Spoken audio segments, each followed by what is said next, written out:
محترم ناظرین، منوسلوا آخر کیا تھا؟ کون سے نبی کی قوم پر یہ آسمانی رزق نازل ہوا تھا؟ کیا واقعی ایک ایسی قوم گزری جسے 40 سال تک کھانا آسمان سے ملتا رہا؟ پھر ایسا کیا ہوا کہ یہ نعمت اچانک روک دی گئی؟ یہ کوئی افسانہ نہیں بلکہ قرآن پاک میں بیان کی گئی ایک سچی اور حیران کن حقیقت ہے۔ آئیے جانتے ہیں کہ منوسلوا کا وہ واقعہ جو صرف ایک قوم کی کہانی نہیں بلکہ ہم سب کے لیے ایک بڑا سبق ہے۔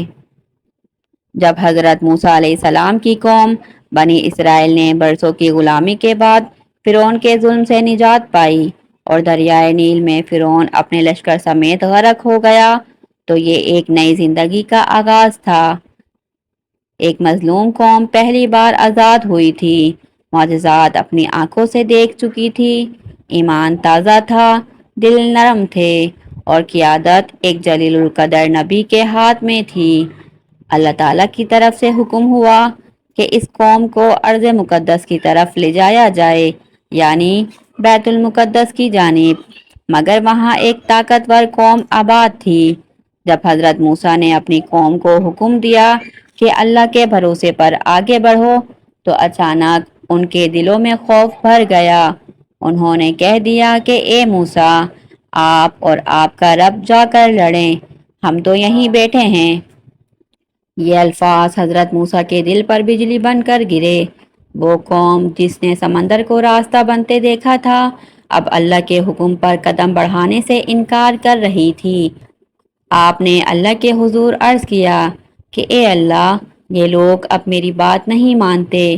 تب اللہ تعالیٰ نے فیصلہ کیا کہ یہ قوم 40 سال تک صحرائے سینا میں بھٹکتی رہے گی۔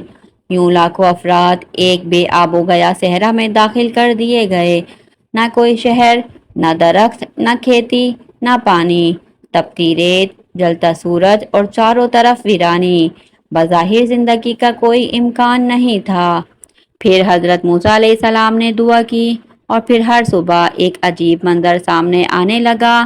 زمین پر ایک سفید، نرم، میٹھا مادہ بکھرا ہوتا، شبنم کی طرح چمکتا، شہد سے زیادہ میٹھا اور لذیذ ہوتا اور جسم کو مکمل توانائی دینے والا۔ اسے من کہا گیا، لوگ اسے چنتے اور کھا لیتے، نہ پکانے کی ضرورت، نہ محنت کی۔ شام کے وقت آسمان پر پرندوں کے گول نمودار ہوتے اور زمین پر اتر آتے نرم گوشت والے پرندے جنہیں آسانی سے پکڑ کر کھایا جا سکتا تھا۔ یہ تھے سلوا، صبح من، شام سلوا۔ یہ سلسلہ ایک دن یا ایک مہینے نہیں بلکہ پورے 40 سال جاری رہا۔ پیاس کی شدت بڑھی تو اللہ کے حکم سے حضرت موسیٰ نے ایک پتھر پر عصا مارا، فوراً اس میں سے 12 چشمے پھوٹ پڑے۔ ہر قبیلے کے لیے الگ پانی کا انتظام ہو گیا۔ سوچئے، ایسی نعمت جو کسی قوم کو تاریخ میں نصیب نہیں ہوئی، مگر انسان کا مزاج عجیب ہے۔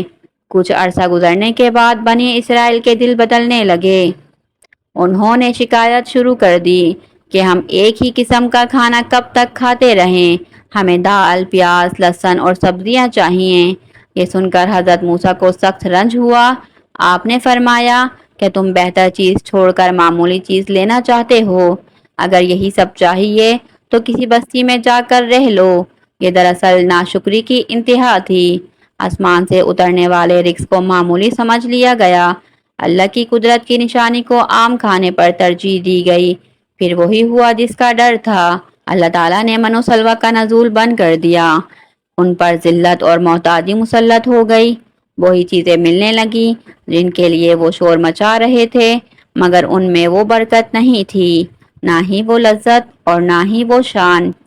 یہی نہیں بلکہ اسی قوم نے آگے چل کر سونے کے بچڑے کی پوجا کی، بار بار نافرمانیاں کی اور آزمائشوں میں پڑتے رہے۔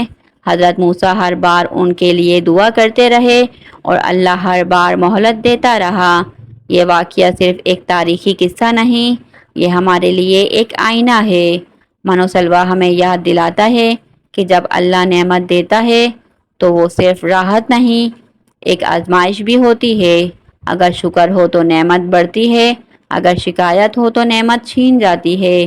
آج ہمیں اپنے گریبان میں جھانکنے کی ضرورت ہے کہ ہماری زندگی میں کتنے منوسلوا موجود ہیں، صحت، ایمان، گھر، رزق، امن، مگر ہم اکثر ان کی قدر نہیں کرتے اور معمولی خواہشات کے پیچھے بھاگتے رہتے ہیں۔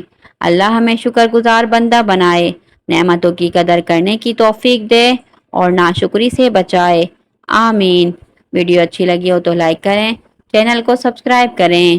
ملتے ہیں اگلی ویڈیو میں، فی امان اللہ۔